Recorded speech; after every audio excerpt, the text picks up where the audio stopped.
Hey, and the Starbucks, are they the most annoying company in the world? They really are.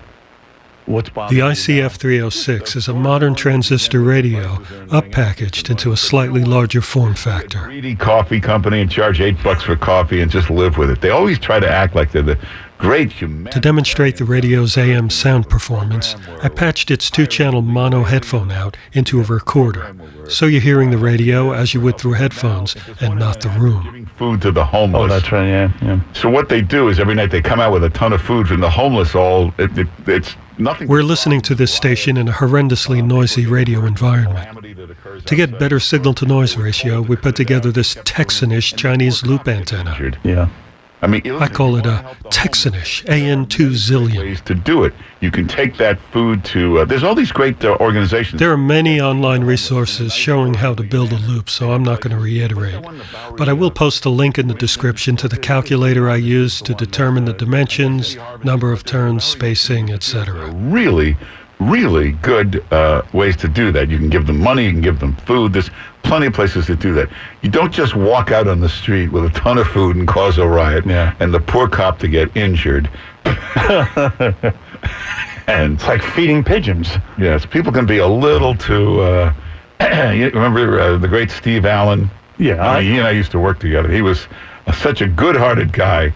That first turn is a pickup loop for direct connection to other types of radios, but it's not used in this video. Like the studio, but he didn't eat one slice. He took one bite. He said, well, we got to find a homeless guy to give this to. You're hearing a strong local signal, and I'm increasing its signal strength considerably with the box loop to bring down the noise. You can still hear noise in the background, but it's well down. Finally find a homeless guy. He goes, I didn't eat this. And I swear to God, the homeless guy said, there's a bite taken out of him. Hey, they have standards, you know. So this Starbucks is too phony for. Yeah, in fact, Starbucks, you ought to get together with Charlie Rose and do something. Anyway, we'll get back to Mueller and Rudy Giuliani and the negotiations. We'll get to the new Gmail. We'll get to all that coming up. Check out the webpage. This is pretty interesting. You want to see the single most expensive apartment in the world? Single biggest apartment in the world? It's $400 million. That's going to be the price. Get him under oath. Who exactly said? And there's my Tascam DR40, also made in China. So, but the other ones are very good. Total disaster, so-called. Hey, we'll get back to President Trump. We'll get to Robert Mueller in a few minutes. I want to give this. Charlie Rose has plotted his comeback. Really? Yes. The story, the show is being pitched around. Tina Brown was approached about having something to do with it, producing it, or she turned it down. Now, that's how you know how crazy this idea is. The totally washed up, totally irrelevant Tina Brown wasn't interested. She walked away from it. It's going to be a Me Too show.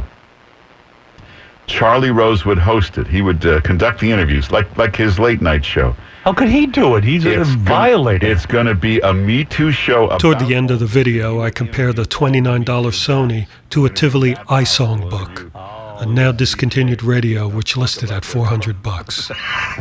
I would like to be the makeup women on that show. A good idea, but I don't think they'll get any production assistance. So Tina Brown walked away. Who wants to hear from these guys anyway? Well, first of all, it's going to be the phoniest show ever in history with Charlie Rose. You know his phony questions to begin with, where he'd always struggle, like he's working so hard to get the question out. He couldn't just say, tell us about the movie. He'd say, what made you make this? The question's always 40 minutes. Yeah. So it would be the most phony show ever.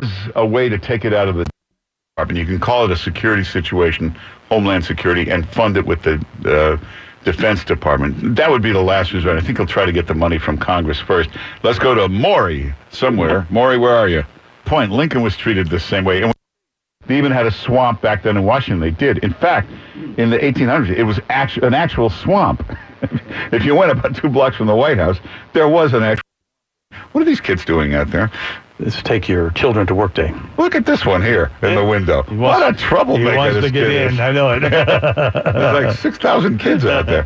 But that one, nice kid, but that's the one that'll end up being on the radio. Probably, you can tell. And look at this one. Spying on us. There he is. We're waving at him. It's bring your Kid to work day here. Was this everywhere or is this here? Everywhere. Oh, God. Everywhere you go today. Oh, God. I'm not going to anybody's office today. When we come back, Tamara Holder will be with us. Hey, we'll ask her about this Kanye West. She's in Chicago.